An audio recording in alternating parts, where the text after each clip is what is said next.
Assalamualaikum warahmatullahi wabarakatuh. Pemirsa di mana saja Anda berada, selamat berjumpa kembali dengan channel YouTube Insan Dongeng.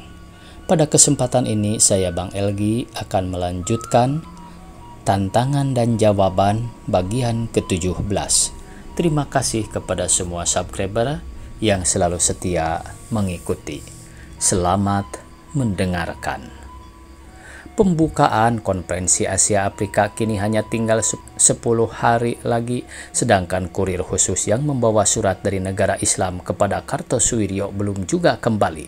Gesus dengan sendirinya mulai tegang, kesibukan divisi Siliwangi juga meningkat, pos-pos penjagaan jumlahnya ditambah dan diperkuat.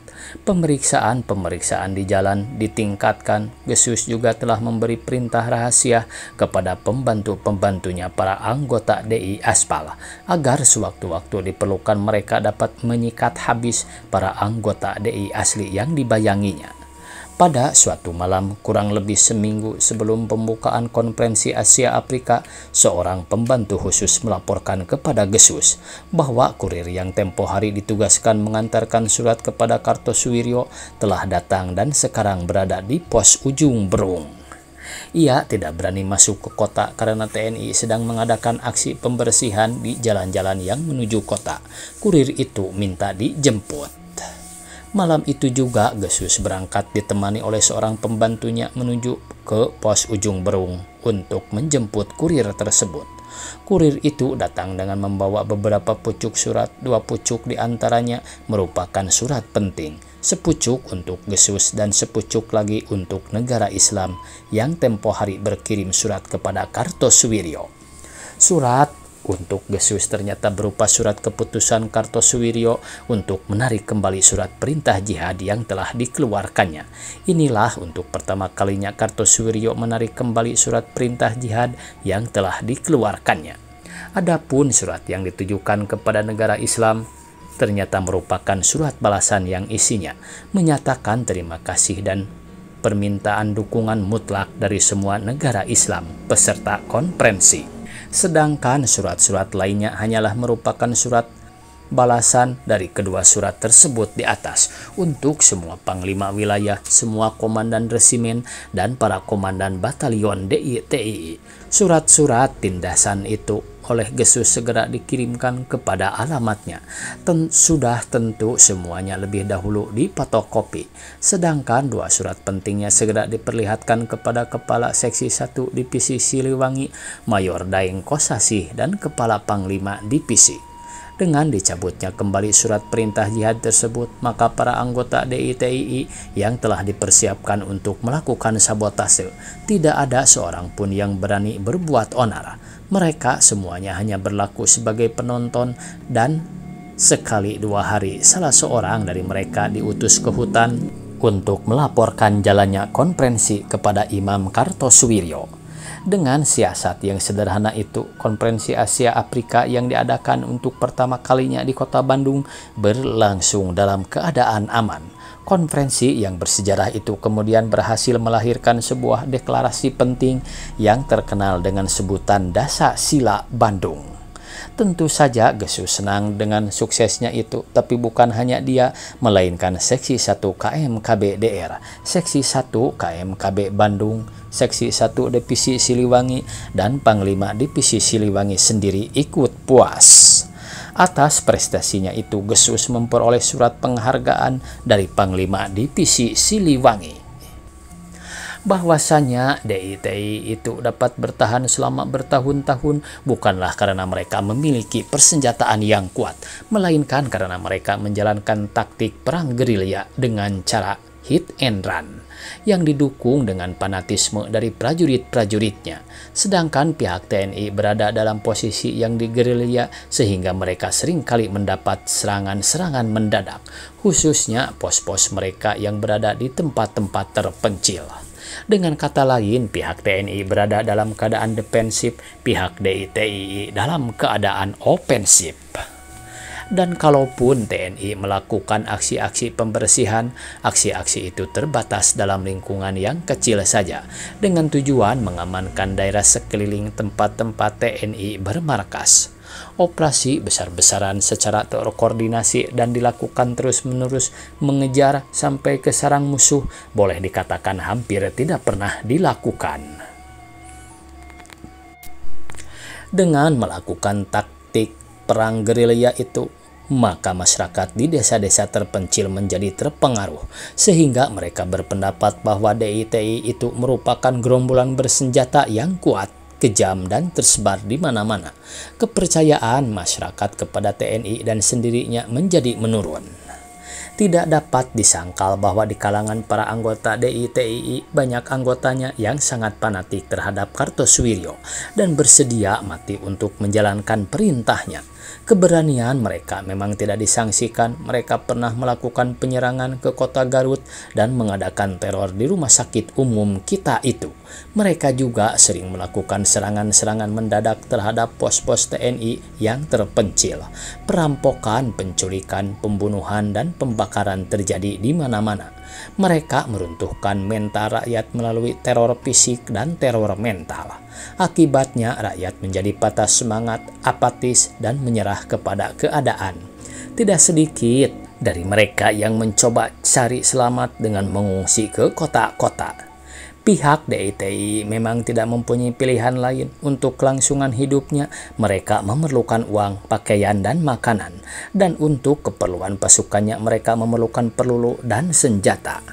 Dan itu semua hanya dapat mereka peroleh dengan melakukan perampokan, perampasan, dan penyerangan-penyerangan.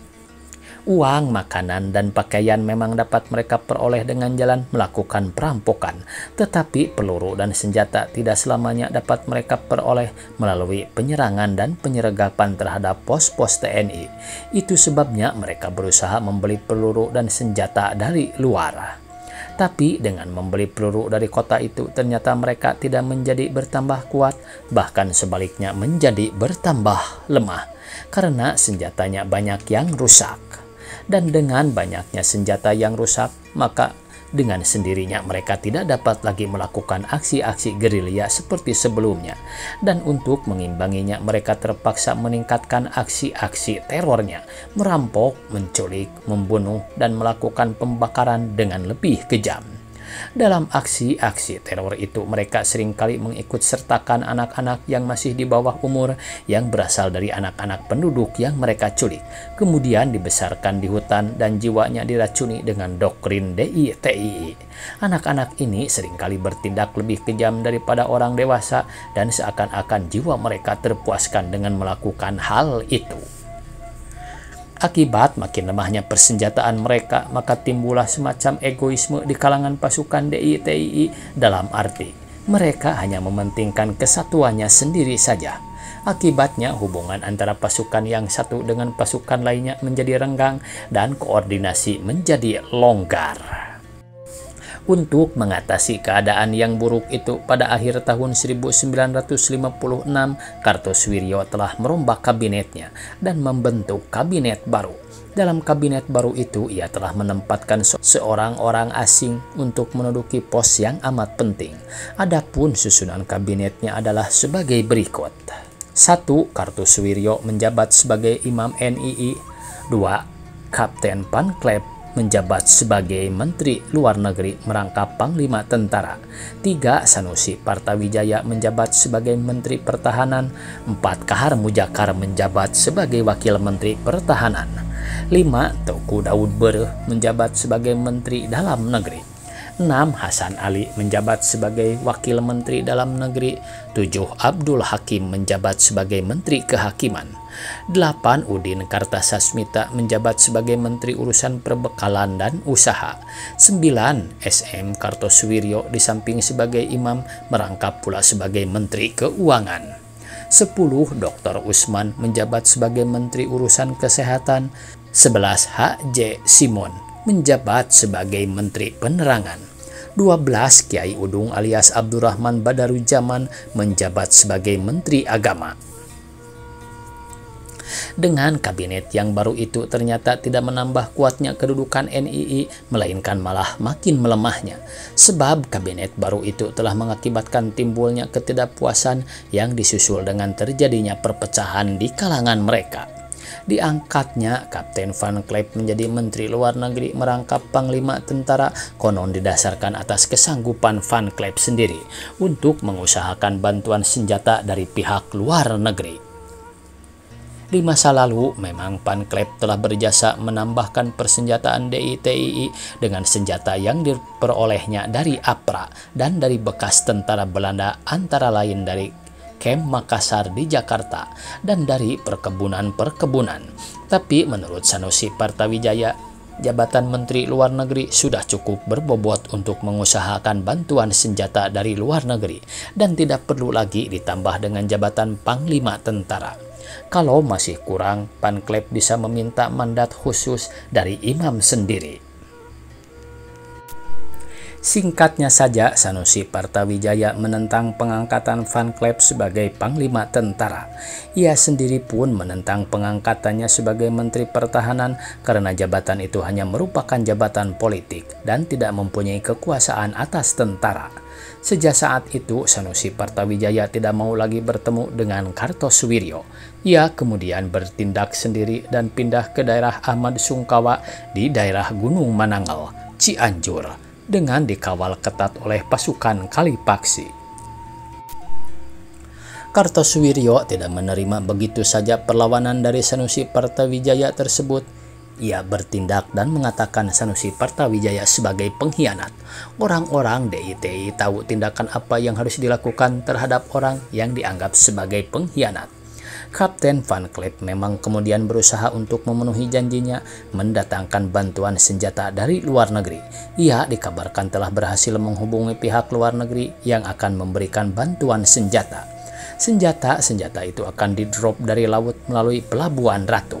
Tapi rencana itu gagal karena bocor kepada Gesus yang telah segera meneruskannya kepada pihak TNI. Pihak TNI kemudian memperkuat penjagaannya. Rencana Van Clep dengan sendirinya gagal. Tapi sekarang ia punya dalih dengan mengatakan bahwa dropping senjata di Pelabuhan Ratu yang telah direncanakannya terpaksa diurungkan karena pihak TNI memblokir pantai Pelabuhan Ratu.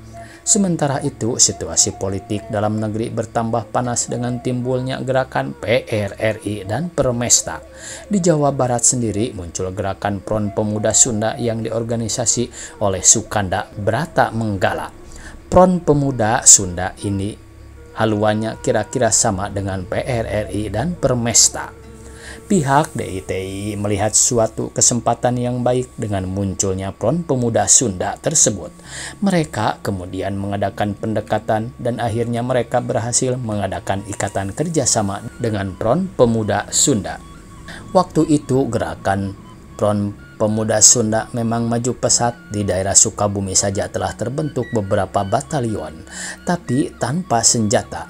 Van Clep berjanji akan mempersenjatai mereka kalau kiriman dari luar negeri telah tiba.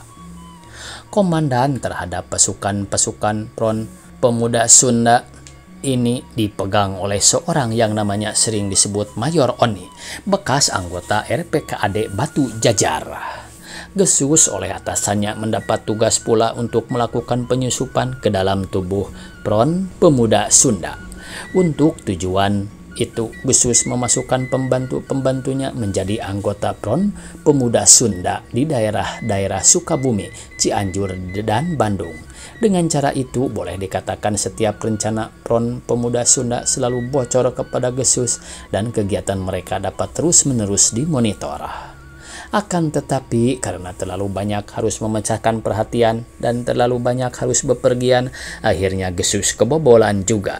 Ketika ia tidak berada di Jakarta, terjadilah peristiwa Cikini yang menggemparkan, yakni percobaan pembunuhan terhadap Presiden Soekarno dengan lemparan granat. Akan tetapi dengan bantuan Gesus, semua pelaku penggranatan itu dalam waktu 2 kali 24 jam dapat diringkus. Ternyata dalam peristiwa berdarah itu pihak DITII bekerja sama dengan pihak Front Pemuda Sunda. Pemerintah RI kemudian bertindak tegas, pemberontakan PRRI Permesta dihadapi dan dihancurkan dengan operasi militer, dan mereka dapat dilikuidir. Padahal mereka telah memperoleh bantuan senjata dan peralatan dari luar negeri. Dengan hancurnya PRRI dan Permesta dan Front Pemuda Sunda, maka tinggallah DITII berdiri seorang diri dengan kaki hampir lumpuh dan tubuh babak belur. Divisi Siliwangi di bawah pimpinan Ibrahim Aji yang terkenal dengan operasi pagar betisnya akhirnya dapat menghancurkan sama sekali eksistensi NII dengan DITII-nya. Dan dengan demikian barulah rakyat Jawa Barat bebas dari penderitaan yang telah dialaminya selama bertahun-tahun. Sekedar gambaran tentang kekejaman DITII, di bawah ini dicantumkan angka-angka sebagai berikut. 1. Presiden Soekarno dalam pidato hari ulang tahun kemerdekaan 17 Agustus 1962 yang berjudul Tahun Kemerdekaan mengemukakan angka-angka sebagai berikut. Yang gugur dari pihak TNI dan OKD berjumlah 3.736 orang, yang luka-luka berjumlah 5.164 orang. Dari pihak rakyat yang gugur berjumlah 6.213 orang, yang luka-luka 4.375 orang. Jumlah semua yang gugur dan luka-luka 19.488 orang. 2. Menurut statistik Divisi Siliwangi, rakyat yang mati seluruhnya berjumlah 22.895 orang. Rumah yang dibakar berjumlah 115.822 buah. 3. Catatan lain yang lebih terperinci mengenai kerugian yang ditimbulkan oleh DITII sejak 1950 sampai dengan tahun 1962 adalah sebagai berikut. Jumlah pembunuhan 14.142, jumlah penganiayaan dan penculikan 7.670, jumlah pembakaran 139.836, jumlah penggarongan 425.704, jumlah pengungsi tahun 1955 sampai 1962 2.026.940. Angka-angka tersebut di atas dikutip dari buku Sekar Maji Marjan Kartosuwiryo, karangan Pinardi, halaman 177 dan 179. Catatan kecil mengenai 3 tokoh DITII. 1. Kartosuwiryo. Persetujuan Renpil mengakibatkan hijrahnya pasukan Siliwangi dari Jawa Barat. Kartosuwiryo tidak setuju dengan persetujuan Renpil tersebut. Ia kemudian mengadakan pertemuan dengan pemuka-pemuka Hizbullah dan Sabilillah. Pertemuan memutuskan menolak Renpil. Mereka akan meneruskan perang gerilya di Jawa Barat. Keputusan itu diteruskan kepada Panglima Besar Jenderal Sudirman dan mendapat persetujuan.